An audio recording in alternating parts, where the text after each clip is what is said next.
Hi friends, my name's host Eric. I'm the host of Talking with the Famous People. And my message today is, hey, look at me. I'm doing stuff.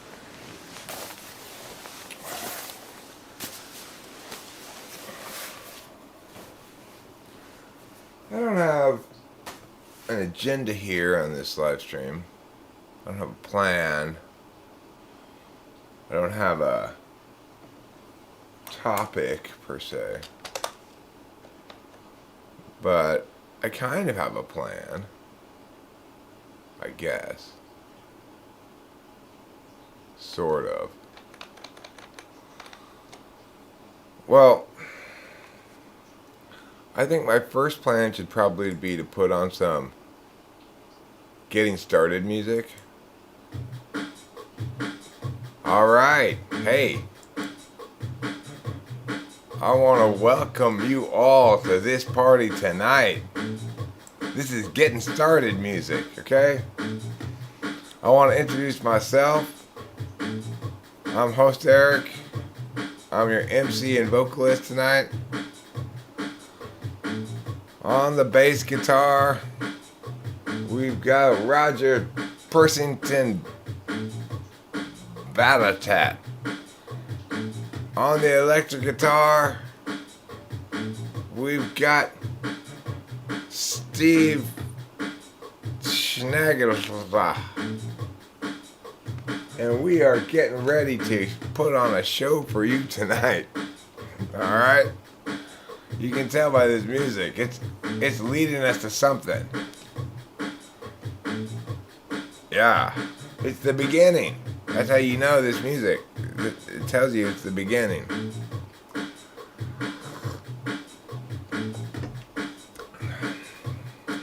Everyone's sort of filing in like, oh shit.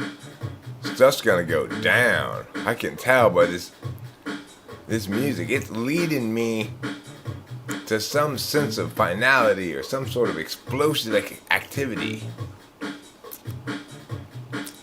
Alright, everybody here? Alright, let's go.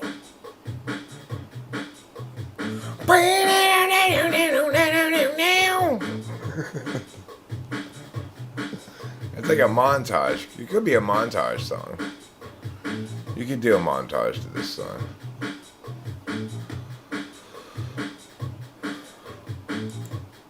I want to welcome you all here tonight.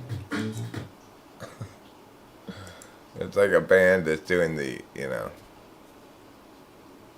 introducing themselves thing. Well, a lot of people are going to get in trouble right now. A lot of people. Except for Mattias. He's the only one who's not going to get in trouble. Mattias is here where he's supposed to be looking at me. The rest of you, it's hard to say where you are. Except to say that you're not here looking at me. And that's not okay. So,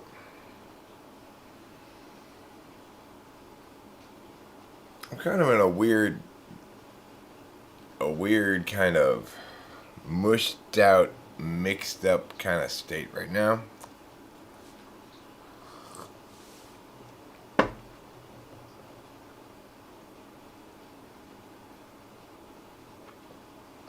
And the reason for that is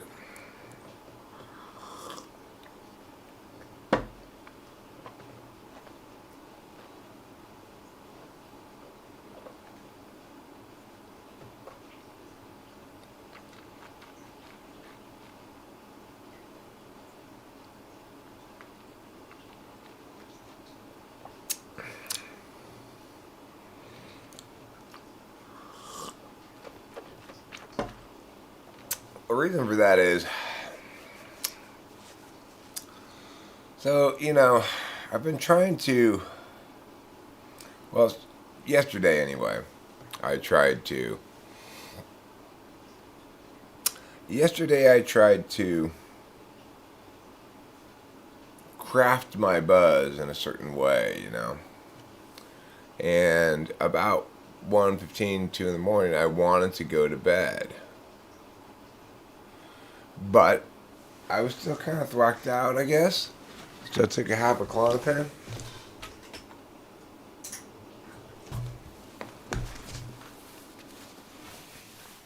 And then I took a Soma.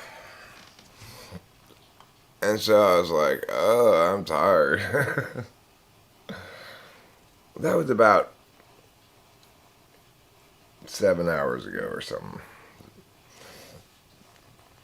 And I did sleep well-ish, but I'm woken up kind of mushed. Need to learn all the functions, but like on top of each other, and how important each personality. Well, you just got to remember that you have two relationships. You have a relationship between intuition and sensing, and you have a relationship between deliberation and interface.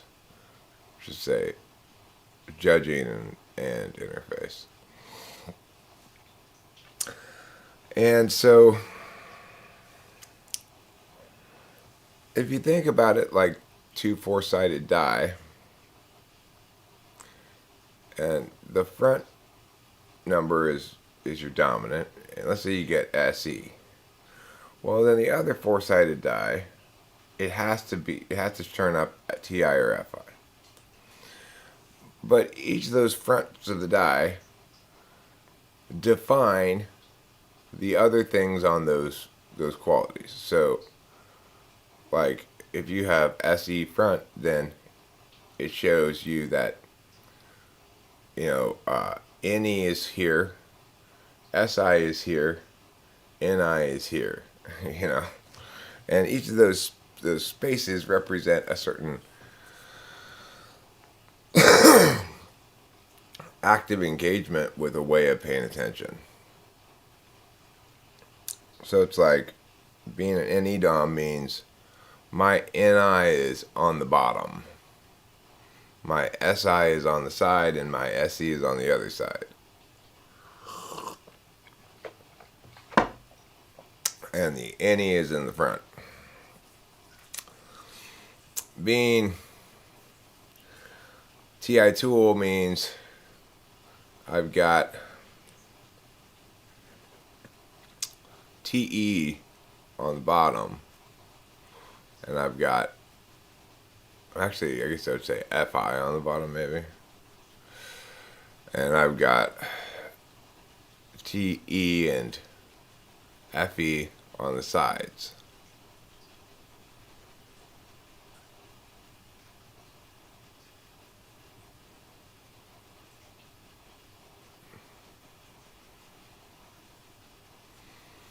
Well, I mean, the thing is, if you picture it like that, then you understand at least why you can't work on functions and stuff, right? Two four-sided die, which are pyramid-shaped. And you got one of them facing forward, and another one facing forward. And because this is facing forward, Mia's on the bottom, and I can't see it.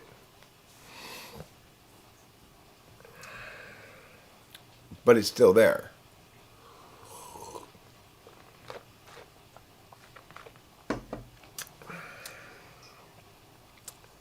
It didn't cease to exist. You dreamed the other day a totem, tower tall with each name, and a mudra for each name in symbolic letters. What's a mudra? I wonder what that is. A mudra. I've never heard that before. Are you sure it's really a thing, Matthias? I'm sure I'm not pronouncing your name right. Matthias is what it looks like it should be pronounced, but it's probably Matthias. even though the I comes before the A, so it doesn't make any sense, right? It should be Matthias, but it's probably pronounced Mateus, even though the A comes after the I. What's up with that? What is up with that?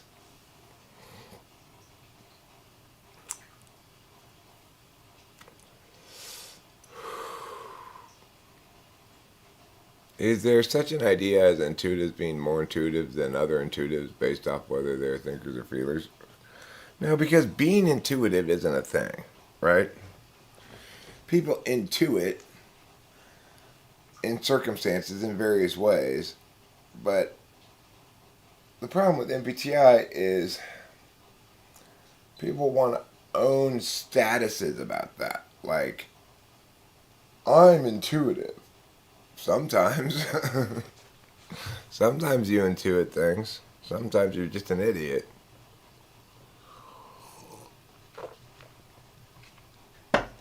The way it's spelled, it should be pronounced Matthias.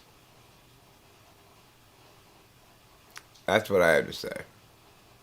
His name should be pronounced Matthias based on how it's spelled. And since I believe everything to be pronounced based on how it smells, I mean, based on, well, yes, based on how it smells, but also based on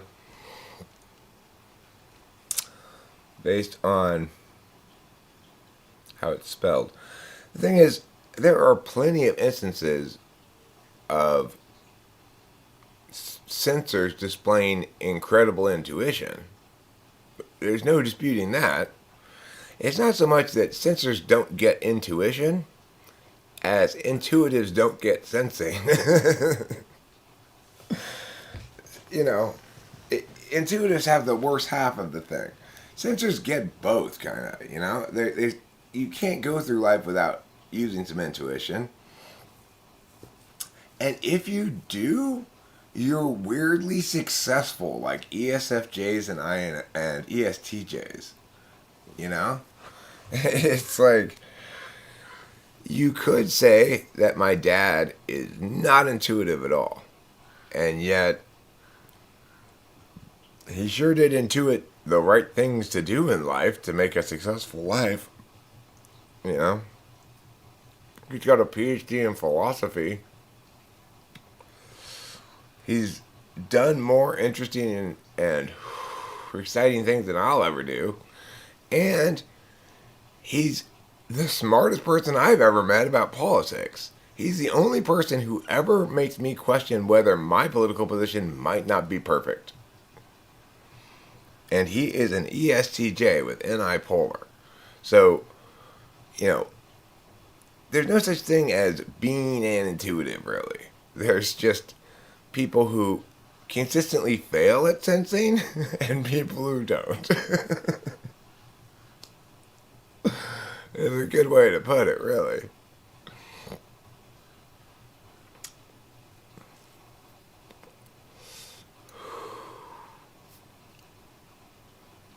No, it means ENTP is more metaphysical than ENFP, not more intuitive. Because the TI is not an intuition function.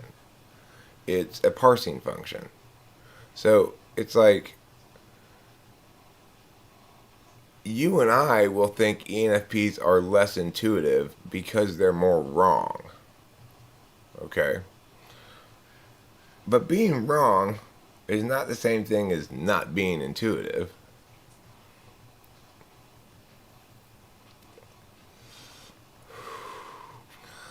Your name's Matthias, okay? That's it.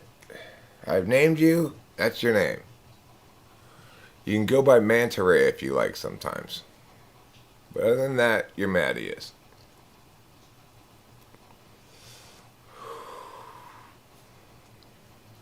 If you don't want your name pronounced that way, don't spell it that way. Okay? Because it's spelled Matthias, so that's what your name is. And maybe in Spain or Portugal or Mexico or wherever you're from, maybe they should learn how to spell better. Mm-hmm. I think we've hit it right on the nose. Yeah, when two vowels go walking, the first one does the talking. So true. Mattias.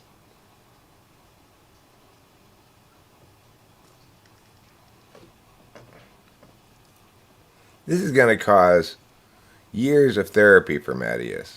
He's going to have to see a psychologist and say, I don't know what my name is anymore.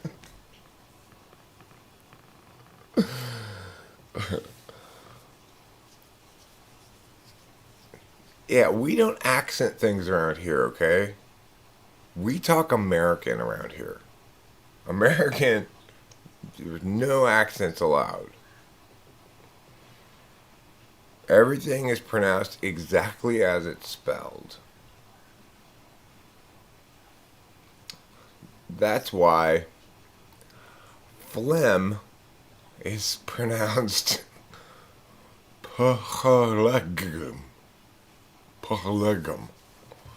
That's why that's the correct pronunciation of phlegm. Yes, I look. I know, it was a joke, actually. The opposite is true, you see. English doesn't spell things well at all. English is a terrible speller. They spell things in all kinds of random ways. The truth of the matter is, if you're going to condemn one language for shitty spelling, you'd have to condemn English. But I'm projecting my insecurity onto Mattias, so I don't want English to be the one that has bad spelling rules. So therefore, I'm putting it onto Mattias instead. It's his culture who's wrong, and not mine. You know what I'm saying? I think Mattias understands it. I understand it now. Everybody understands it.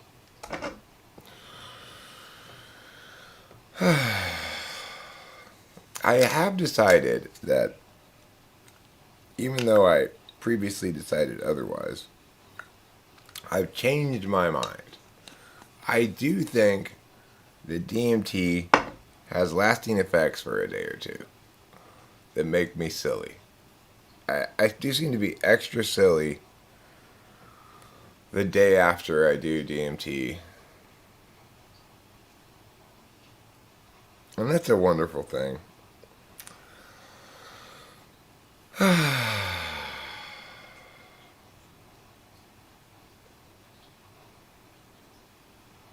Yes, we are prioritizing maximizing ethnocentrism here, okay?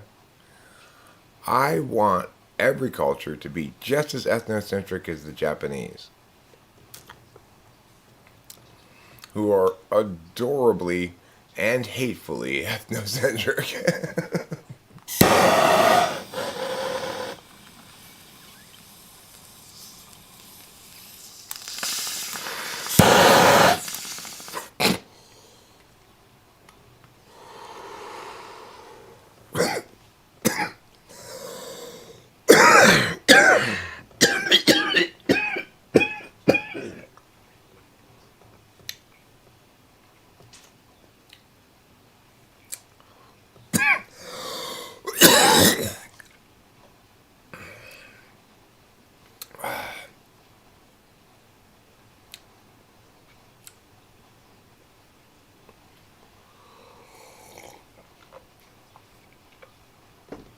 Well, I've never found that psychedelics changed me forever.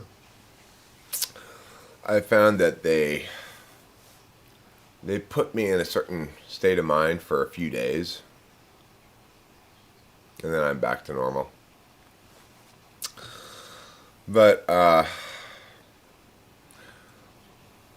it's like I discovered something that I really like by doing DMT, and that is I really like to talk slowly sometimes because it makes me laugh.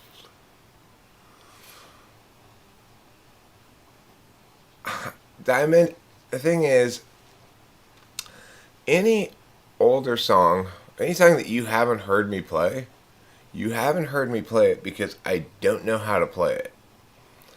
And I have to figure it out. That song that you're talking about is a very, very odd song to reference. Like, that is digging deep. I kind of like that Winning Jellyfish song. It's weird. It's like a kind of like a 1950s tropical Hawaiian song or something. But it's really sloppy. I'm gonna find it and play it for us.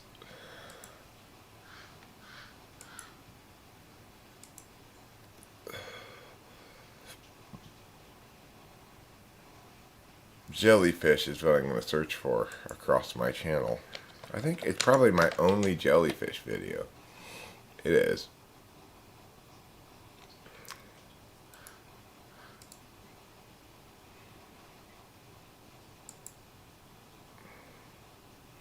Okay, so now I'll pull up the window here.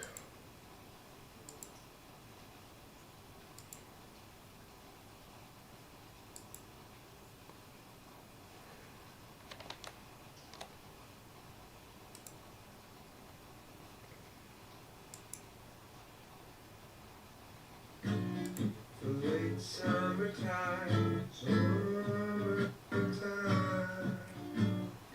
and we're swimming wild up the sea blue. Jellyfish, they come from Pacific Islands.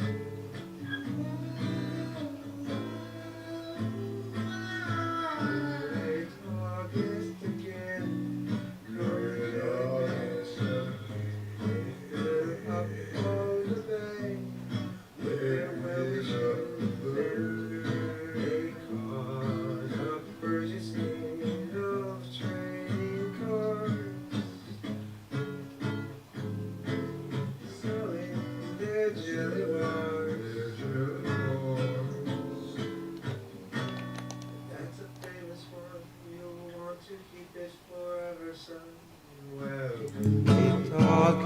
again. Late August again. They will fill up with them. For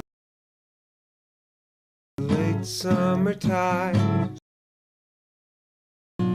For late summertime. Summertime. And we're swimming wild of the sea bloom of jellyfish. They've come from Pacific Islands.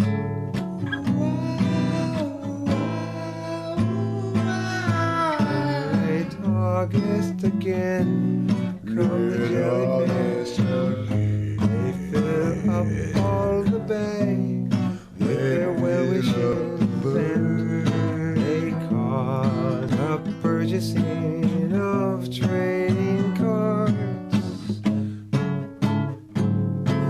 selling their jelly wars. That's a famous one, you'll want to keep it forever, son. Well, late August again. Late August again. They will fill up with them. They will fill up with them. They will die. Others will cry, but the jellyfish always win.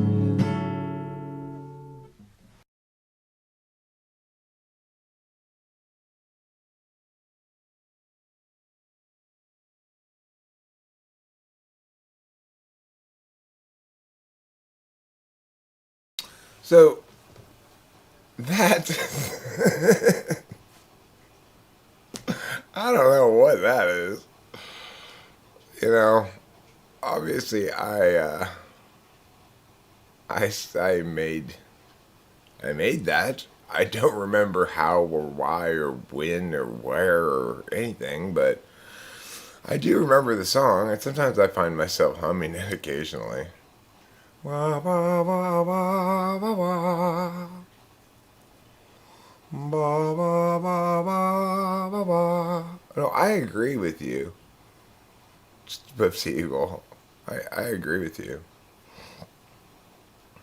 I would like somebody to produce me, you know? That would be fantastic. Somebody who sees themselves as a producer and not a songwriter. Um,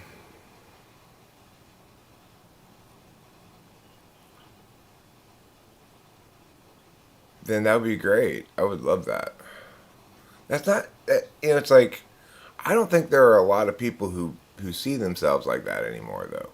Basically, music's gotten to this thing where you have to wear all the hats, you know?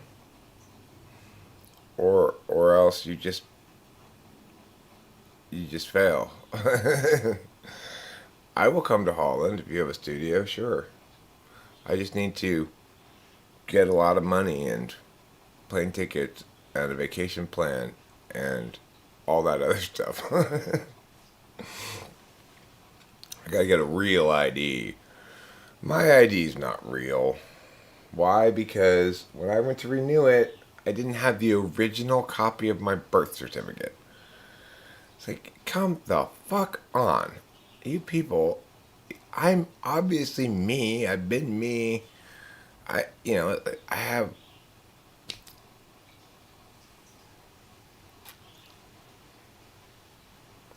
No, you just have to be an S word to sell?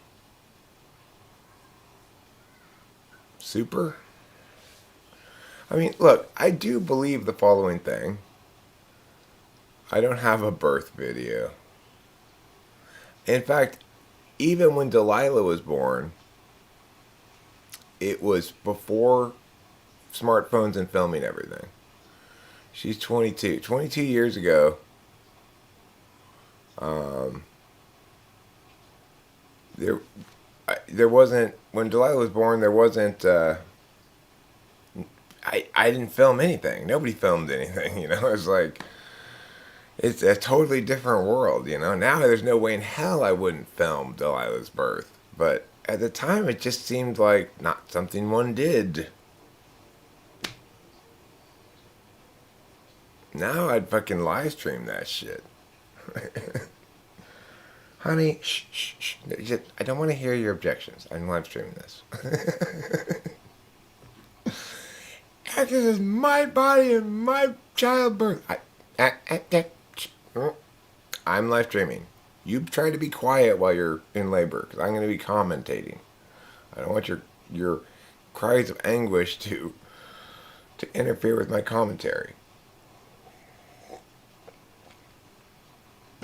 Oh, you mean I need to be a srapper? Is that what you're saying? I need to be a srapper. Well, I do have some srapping songs. My srapping songs aren't as good as my regular songs. But I like the srapping in Basanti's Ghost. She's still asleep. I think she's feeling a lot better, though. And I tell you what. Because she had trouble going to sleep last night and ended up taking Hapiclonopin eventually. And that tells me she's feeling better.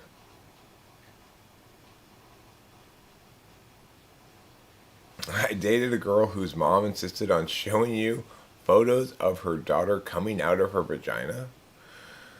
It was awkward.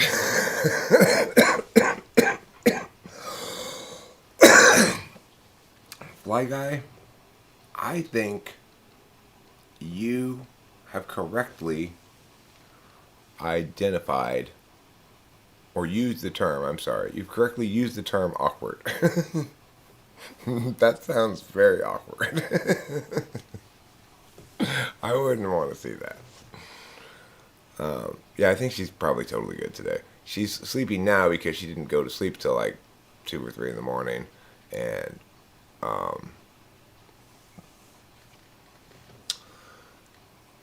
and also she was hungry. She wanted me to um, get her Jack in the Box.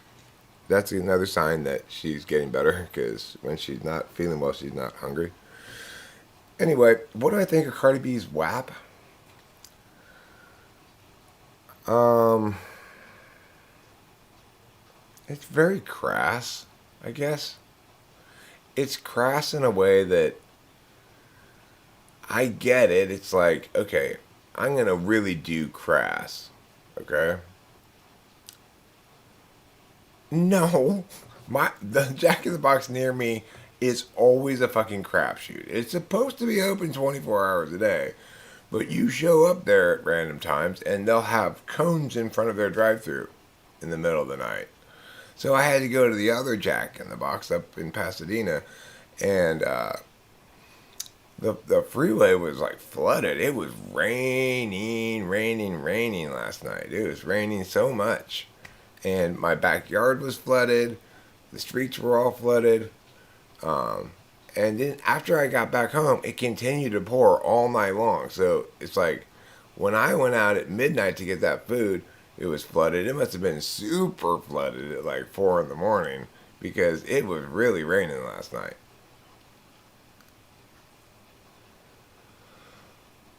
So I basically I just think it's crass, and I think that it does something. It accomplishes something, which is it accomplishes a particularly jarring crassness that's new, which is not necessarily easy to do.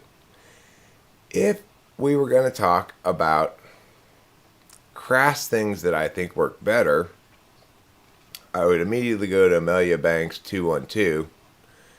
Yeah, that can't get eaten. Yeah, that can't get eaten. Yeah, that can't get eaten. Because at least it's like, it follows, um, it follows rhythmically and like rhymily from what's going on in a way that allows it to be more of a percussive element and less of an in your face, just like, okay, that's too crass, right? I still think that part's too crass. Well, the thing is, Azalea Banks is mostly garbage, actually, as I've discovered. I I I was introduced to 212, and I was like, oh my god, this song is fantastic. I love this song. I love the way this chick raps. She's fantastic. But I tell you what else she is, an ENFP. Because if you look at her music, she is so self-indulgent. So self-indulgent. She has all these singing parts. She's not making good music. She's making music Azalea Banks wants to make. You know? She fancies herself a singer. Most of her shit's garbage. Dominique Young Unique is way better across the board than Azalea Banks. Although I don't think anything she has quite hits like 212 does. The thing about 212 is the greatest part of it, and the greatest thing about it is the thing when she goes like, she sounds, first of all, she sounds like a teenage boy. So it's got this weird kind of, is that a girl? And but the part where she goes, what do you do too? What do you do poop? The 212, what did they get into? That part's fucking just mind-blowingly awesome. It's so good. And the singing part in that is the appropriate length, and it's great.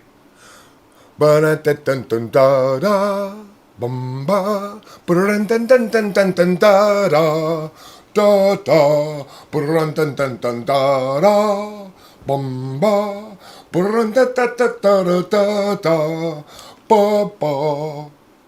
do you do to in the T1 2? It's fucking great. I love it. I can listen to that song all day long. But for people who don't know it, everybody should be listening to Dominique Young Unique. Start with I'll put a couple links here. She is so underappreciated and so rad as far as chick rappers go, as long as we're on the subject of chick rappers, you know. I mean, she's got a great producer, at least some of the time.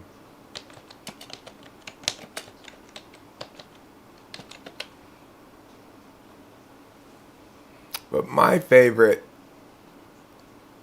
is this one, Show My Ass.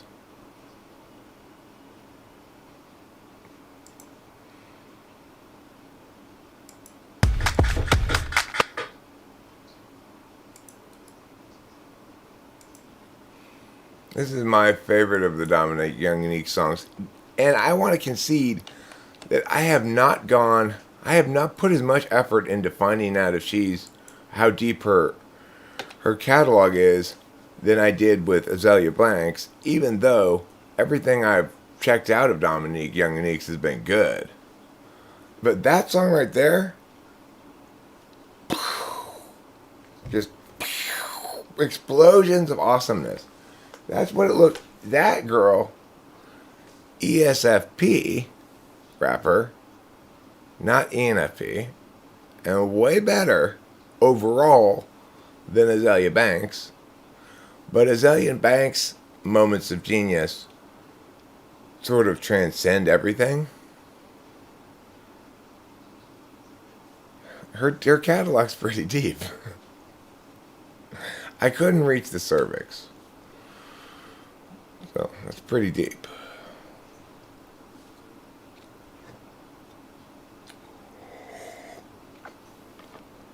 In fact, I'm going to check it out right now, even though this is super boring for the live stream. But I'm going to listen to it in headphones so that I don't get copyrighted. And you're not going to be able to hear it because you're not allowed to, or else you're a copyright criminal. You don't want to be a copyright criminal, do you? So anyway, I'll be able to hear it. I'll be able to talk, actually, but you won't be able to hear it. Hello, world.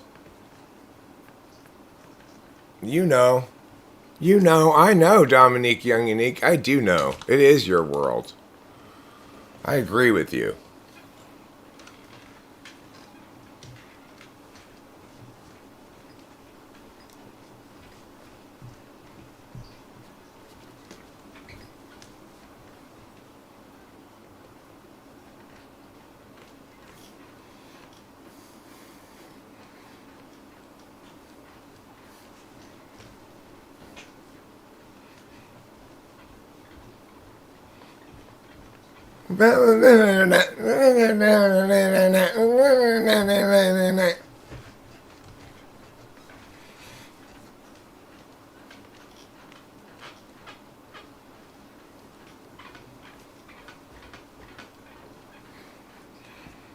Doing it right. Doing it right. I'm doing it right.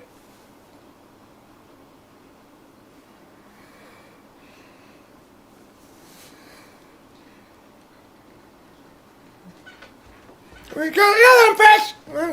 Because it. Because I'm fresh.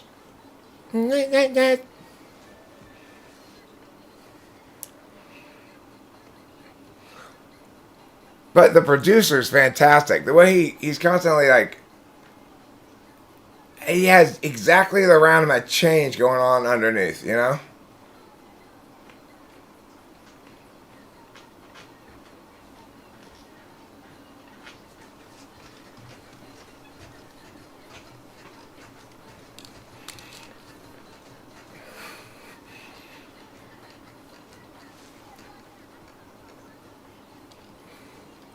boom, boom, boom, boom, boom. Boom, boom, boom, boom, boom, boom, boom, boom, boom, boom, boom, boom, boom, boom, boom, boom, boom, boom. That's a kick. It's fucking sick. I'm doing it right. I'm doing it right. I'm doing it right. I'm doing this right. I'm doing this right. I'm doing this right.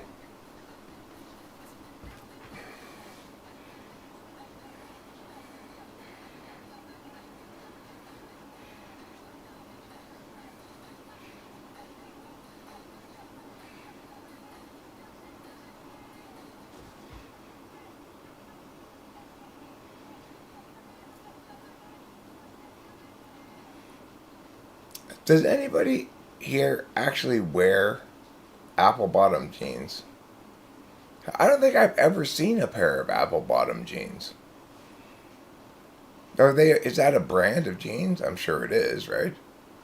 I don't remember noting the label on anybody's jeans.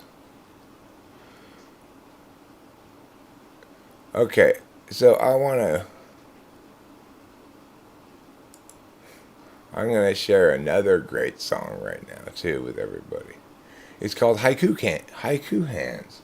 If you haven't heard Haiku Hands yet, you're missing out.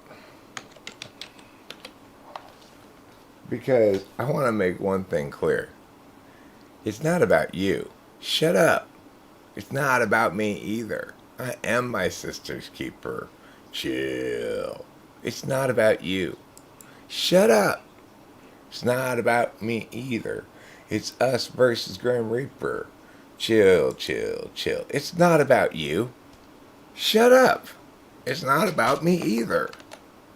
I am my sister's keeper. Chill, chill, chill. It's not about you. Shut up. Fucking love this song. This is a great song. You are being introduced to a great song right now.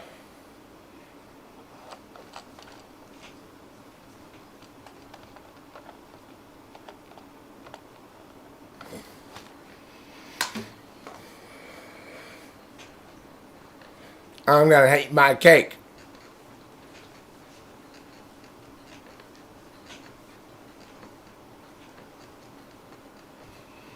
It's gone and this young it.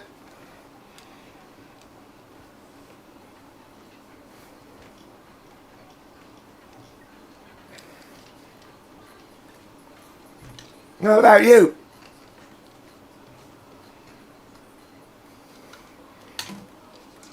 I'm fucking good. It's not about you. Shut up. It's not about me either. I am my sister's keeper. Chill. It's not about you. Shut up. It's not about me either. That's a great part. Chill, chill, chill. These are enormous.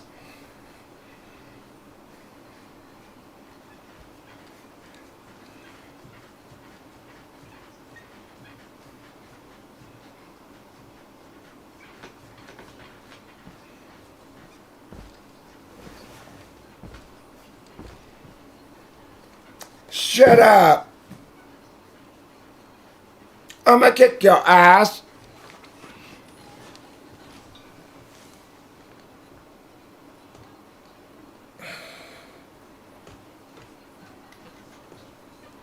Not about me either. I am my sister's keeper. Chill. It's not about you. Shut up. It's not about me either. That's versus a grouper. Chill, chill, chill.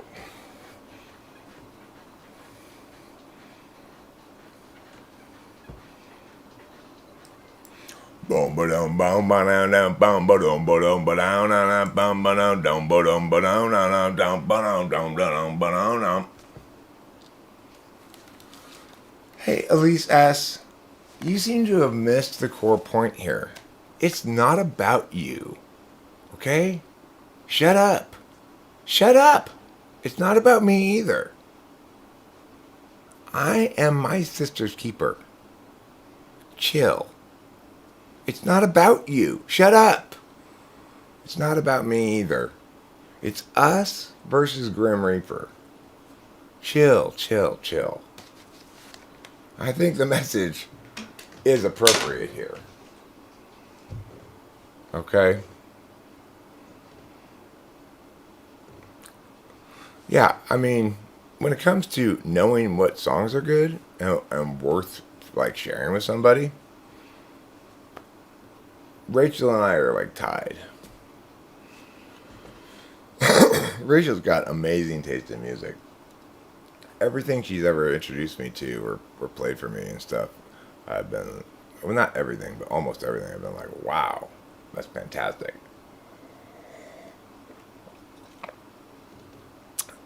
Apple Bottoms is a brand of jeans founded by hip-hop star Nelly. Okay, aren't we going a little far in calling Nelly a hip-hop star?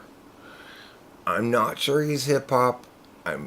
He's not really a star per se. I mean, he's got star-like qualities.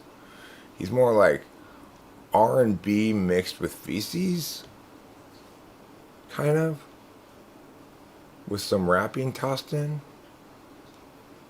He's kind of the equivalent of Usher. Nobody would call Usher a hip-hop star. Would they? Nobody would call Usher a hip-hop star. He's not really doing hip-hop in any sense of the word. Is he? One thing I do know for sure about Usher is he's Usher, Usher, Usher, Usher, Usher. I know that about Usher. I wish he had a job as an usher instead of a musician. His name would make more sense, and we wouldn't have to listen to his terrible music.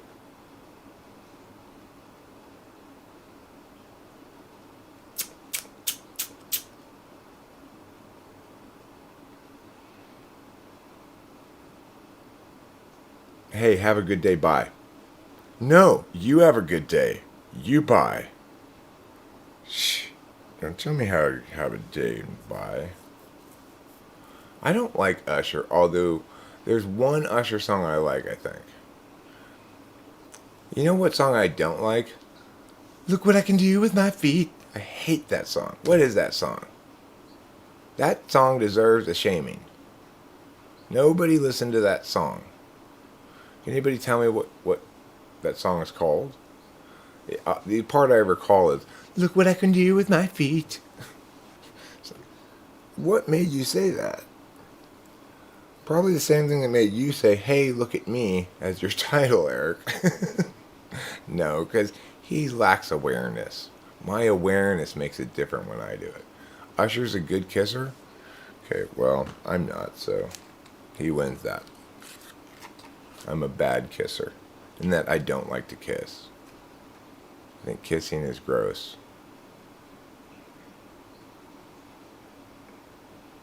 No, I don't want to hear any pro-Usher stuff, okay?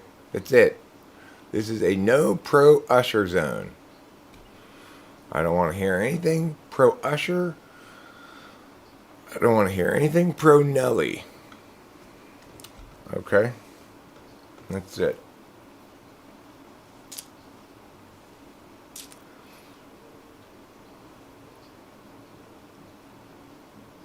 Neck kisses like this. Mwah, mwah, mwah. I have kissed your neck. Mwah, mwah, mwah. I obviously don't get sex. I obviously am doing it totally wrong. Okay, it's getting hot in here is good. And I want to affirm the fundamental message of it. It is getting hot in here, so take off all of your clothes. You gotta give that song credit for being so ridiculous. It's getting hot in here, so take off all your clothes. I am getting so hot, I will take my clothes off. The girl is just like this. This is sheep, right? It is getting. She's like the person that Obi-Wan Kenobi talks to in the town in the first Star Wars, you know. These are not the droids you're looking for. These are not the droids we're looking for. It's getting hot in here, so take off all your clothes. I am getting so hot, I will take my clothes off.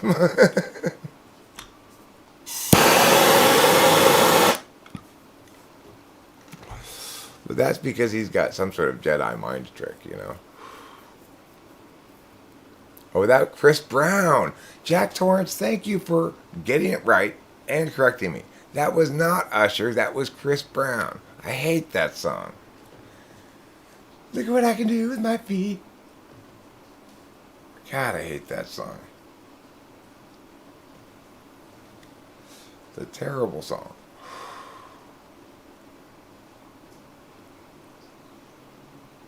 Well, my clothes are on. I have to leave mine on because the evaluator of if everybody's clothes is off has to himself be clothed. It's part of the rules. If you look in the clothing evaluation handbook anyway.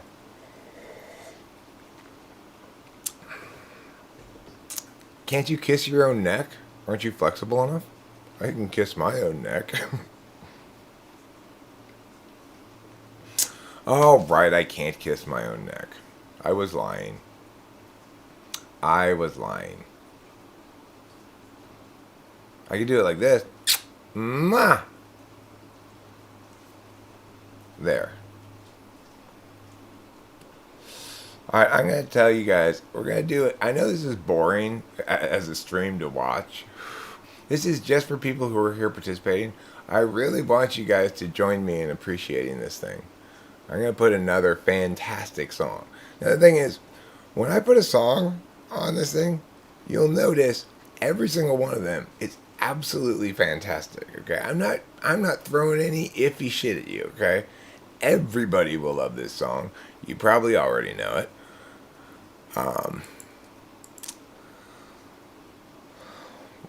I just have to remember what it's called. It's got like that tennis match with Bob Sinclair and Hello, that's what it's called.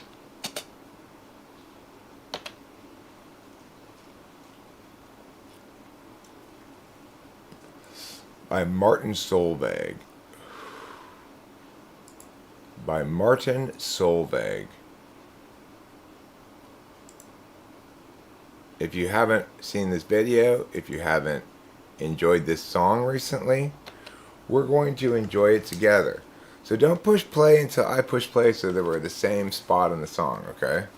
Again, for viewers at home, this isn't for you. This is a live participatory benefit of being here. You get to play, let's listen to this song together.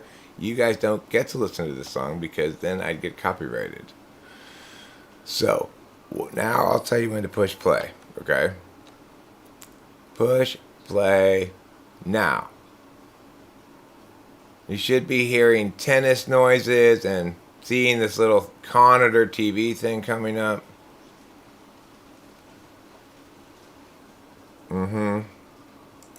Oh yeah.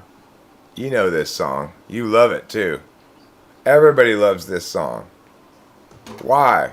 Because it's fantastic.